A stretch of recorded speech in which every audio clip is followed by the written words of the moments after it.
اعوذ باللہ من الشیطان الرجیم بسم اللہ الرحمن الرحیم۔ لاکھوں کروڑوں اربوں خربوں درود و سلام محمد و آل محمد پر۔ السلام علیکم ورحمۃ اللہ وبرکاتہ۔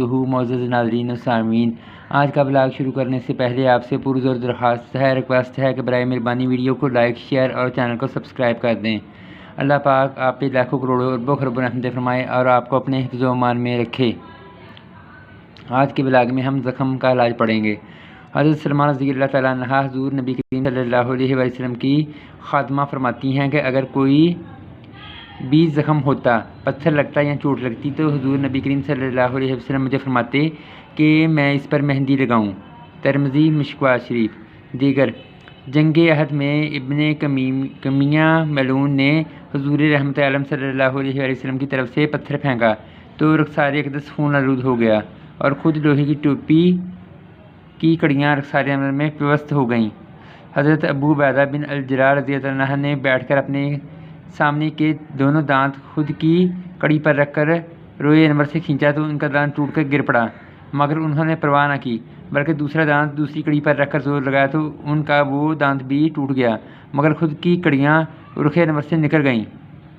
حضور اکرم صلی اللہ علیہ وسلم اپنی چادر مبارک سے خون صاف کرتے جاتے تھے۔ اس دوران عتبہ بن ابی وقاص نے ایک اور پتھر پھینکا جس سے لب زینی لہو لہان ہو گیا، استغفر اللہ، اور سامنے والے دو دانت مبارک شہید ہو گئے۔ حضرت ابو سعید خضری رضی اللہ عنہ فرماتے ہیں کہ جب روئے زمین سے خون بہنے لگا تو میرے والد مالک بن سنان رضی اللہ عنہ فوراً اس جگہ منہ رکھ کر خون چیدہ کو پی جاتے۔ اس پر کسی نے کلام کیا تو سید اعظم صلی اللہ علیہ وسلم نے فرمایا جس کے خون کے ساتھ میرا خون مل جائے تو اس پر آتش دوزخ حرام ہو جاتی ہے۔ مروی ہے کہ جنگ کے بعد حضرت علی مرتضیٰ کرم اللہ وجہ اپنے سر پر پانی ڈوتے تھے اور سیدۃ النساء فاطمہ الزہرا زخموں کو دھوتی تھیں، مگر کسی طرح بھی خون بند نہ ہوتا تھا۔ بالآخر بوریے کا ایک ٹکڑا جلایا گیا، اس کا خاکستر زخم پر چھڑکا گیا، تب خون بند ہوا۔ ارباب سیر بیان کرتے ہیں کہ اس کے بعد حضور پرنور سید الانبیاء صلی اللہ علیہ وآلہ وسلم جلی ہوئی ہڈیوں کی راکھ سے زخم کا علاج فرماتے رہے، یہاں تک کہ زخموں کا اثر بالکل جاتا رہا۔ دیگر حضرت جابر رضی اللہ تعالیٰ عنہ سے روایت ہے کہ حضرت سعد بن معاذ رضی اللہ تعالیٰ عنہ کو رگِ ہفتے اندام میں تیر لگا۔ حضور نبی کریم صلی اللہ علیہ وسلم نے تیر کے پھل کے ساتھ اپنے دستے مبارک سے ان کے زخم کو داغ دیا، پھر جب ورم آ گیا تو دوبارہ رسول اللہ صلی اللہ علیہ وسلم نے داغ دیا۔ مسلم مشکوات۔ حضرت جابر رضی اللہ تعالیٰ عنہ سے مروی ہے کہ ابی کو جنگ خندق کے دن رگ الکحل پر تیر لگا تو رسول اللہ صلی اللہ علیہ وسلم نے ان کے زخم کو داغا۔ مسلم مشکوات۔ حضرت ابو عبیدہ ابن اجراح والے واقعہ اور حضرت مالک بن سنان والے قصے سے صحابہ کرام کے مبارک دلوں میں عشق رسالت مآب صلی اللہ علیہ وآلہ وسلم کیے ٹھاٹھیں مارتے ہوئے بحر ناپید کنارے کا پتہ چلتا ہے۔ سبحان اللہ تعالیٰ۔ موزت۔ اس دو روایات میں داغنے کا ذکر ہے، جبکہ امام بخاری رضی اللہ عنہ نے اپنے صحیح میں حضرت ابن عباس رضی اللہ تعالیٰ عنہ کی ایک روایت ذکر فرمائی اور اس سے صحابی مشکوات نے بھی نقل فرمایا کہ حضور نبی کریم صلی اللہ علیہ وآلہ وسلم نے فرمایا تین چیزوں میں شفا ہے، سینگی لگوانے میں یعنی حجامے میں، شہد پینے میں، آگ کے ساتھ داغ لگانے میں، اور میں اپنی امت کو داغنے سے روکتا ہوں۔ اس حدیث پاک اور پہلی دونوں روایات کی علماء کرام اس طرح تطبیق فرماتے ہیں کہ اگر بغیر داغ لگائے خون بند ہو جائے تو داغنا منع ہے، لیکن اگر خون بند نہ ہو تو داغنے میں مذائقہ نہیں۔ سنا، کمون اور میتھی نظر۔ حضرت انس بن مالک رضی اللہ عنہ فرماتے ہیں کہ نبی کریم صلی اللہ علیہ وسلم نے فرمایا تم سنا اور کمون کو اپنے اوپر لازم کر لو کیونکہ اس میں ہر مرض کی شفا ہے۔ نیز رسول اللہ صلی اللہ علیہ وسلم نے فرمایا میتھی میں شفا ہے۔ سنا کی خاصیت چند صفات قبل گزر چکی ہے۔ کمون کو اردو میں زیرہ کہتے ہیں، اس کی دو قسمیں ہیں، یعنی زیرہ سیاہ اور زیرہ سفید۔ اس کا مشہور مرکب جوارشی کمونی ہے۔ طب جدید کے مطابق اس کا مزاج گرم خشک ہے، یہ معدہ، جگر، آنتوں اور پھیپھڑوں کی قوت بخشتا ہے اور گرمی پیدا کرتا ہے۔ یہ ریا اور ورموں کو تحلیل اور بلغم کو کم کرتا ہے۔ اس کا ہمیشہ استعمال بدن کو دبلا کرتا ہے۔ زیرہ ہضم میں مدد دیتا ہے اور زچہ کے دودھ کو بڑھاتا ہے۔ یہ سوزاک کے لیے فائدہ بخش ہے۔ ناخونہ اور جالہ وغیرہ کو صاف کرنے کے لیے پیس کر آنکھوں میں لگاتے ہیں۔ خطاب المفردات خیال رہے کہ عربی میں کمون الحلو انسوی کو اور کمون الملو کی جوائن کو کہتے ہیں۔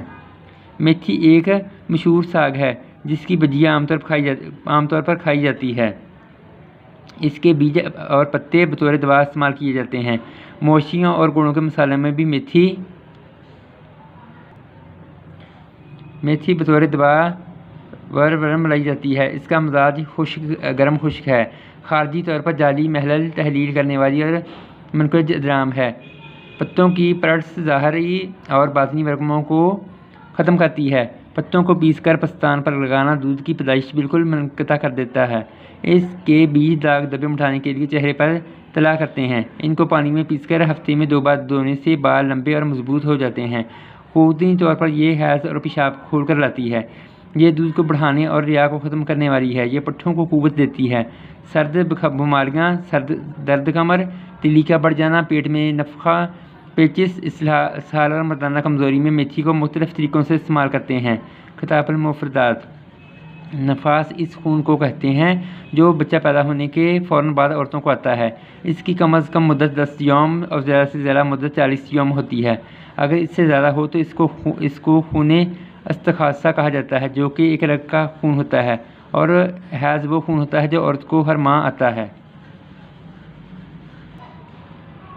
نیز رسول اللہ صلی اللہ علیہ وسلم نے فرمایا، میتھی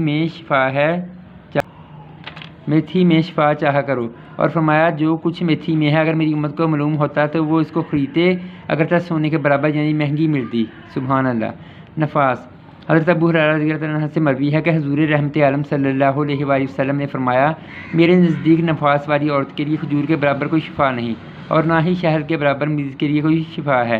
حضور سرور عالم صلی اللہ علیہ وآلہ وسلم نے فرمایا، اپنی عورتوں کو حالت نفاس میں کھجور کھلایا کرو، کیونکہ جب حضرت مریم علیہ السلام کے ہاں حضرت عیسیٰ علیہ السلام پیدا ہوئے تو حضرت مریم علیہ السلام کی ہی یہ غذا تھی۔ اگر علم خداوندی میں سے اعلیٰ کوئی دوسری غذا ہوتی تو ان کو وہ ضرور کھانے کو ملتی۔ آپ صلی اللہ علیہ وسلم نے فرمایا، حالت نفاس میں جس عورت کی غذا کھجور یا چھہارے رہتی ہے اس کا بچہ بردبار ہوتا ہے۔ سبحان اللہ۔ دوران حمل دوا ابن ترخان نے طب نبوی میں ذکر کیا ہے کہ حضور سرور کائنات صلی اللہ علیہ وآلہ وسلم نے فرمایا، اپنی حاملہ عورتوں کو لبان کھلایا کرو، اس سے اصلی لبان کا ذکر مراد ہے۔ پس اگر پیٹ میں لڑکا ہے تو ذکی عقل پیدا ہوگا، اور اگر لڑکی ہوگی تو خوش خصال ہوگی۔ تریاک زہر حضرت ابو ہریرہ رضی اللہ عنہ سے مروی ہے کہ رسول اللہ صلی اللہ علیہ وآلہ وسلم نے فرمایا، عجبہ جنت سے ہے اور وہ زہر کے لیے شفا ہے۔ مشکوات شریف۔ اس کی 2 معروف اقسام ہے، لبان کیوڑا اور لبان سیامی۔ یہ دوسری قسم ہی طب جدید میں مشتمل ہے کیونکہ اس میں کثافت یا کوڑ نہیں ہوتی۔ لبان درخت زرد کا رال دار گوند ہے، اس میں سنامک ایسڈ اور بزونک ایسڈ کے اجزاء پائے جاتے ہیں۔ لبان دافع تغفن ہے، یہ جگر کو تحریک دیتا ہے اور بلغم کو نکالتا ہے۔ مقوی با بھی ہے، مخرج بلغم ہونے کی وجہ سے بلغمی کھانسی اور ضیق نفس میں استعمال کرتے ہیں۔ کیوڑا لبان شربت بنفشہ کے ساتھ کھانے سے پسینہ آ کر بخار اتر جاتا ہے۔ اس کی لکڑی کا برادہ خون بہنے کو مفید ہے۔ اس کا تیل پٹھوں کو قوت دیتا ہے۔ اوجا، سردی، لکوہ، فالج، دجا المفاصل کو فائدہ بخشتا ہے۔ اس کی دونی بدبو اور کیڑوں کو بھگاتی ہے۔ اس کا جوہر تقویت با اور دمہ میں مشتمل ہے۔ اس سے بادام اور جو زبو سے ملا کر کھانا دماغ کو قوت دیتا ہے۔ اس کا مزاج گرم خشک ہوتا ہے۔ عجوہ مدینہ طیبہ کی مشہور کھجور ہے۔ حدیث پاک میں اس کی بہت تعریف فرمائی گئی ہے۔ یہ درمیانے سائز کی سیاہ مائل رنگت والی کھجور ہے۔ بعض لوگ بغیر گٹھلی والی کھجور کو عجوہ کھجور خیال کرتے ہیں، حالانکہ یہ غلط ہے کیونکہ گٹھلی والی ہوتی ہے۔ دلیل اس بات کی وہ حدیث پاک ہے جو درد دل کے لیے تحت درد ہے کہ عجوہ کو بمِ گٹھلی کے کوٹا جائے۔ وہاں حدیث پاک کے اصل الفاظ یوں ہیں، فَلَيْجَعْهُنَّ بِنَوَاتِهِنَّ سنِ ابن داؤد مشکات الجزء الثانی۔ جادو سے نجات حضرت سعد بن ابی وقاص سے راوی ہیں کہ رسول اللہ صلی اللہ علیہ وسلم نے فرمایا، جو شخص روزانہ صبح سویرے 7 عجوہ کھجوریں کھا لیا کرے اسے اس دن کسی زہر یا جادو کا اثر نہیں پہنچے گا۔ بخاری شریف۔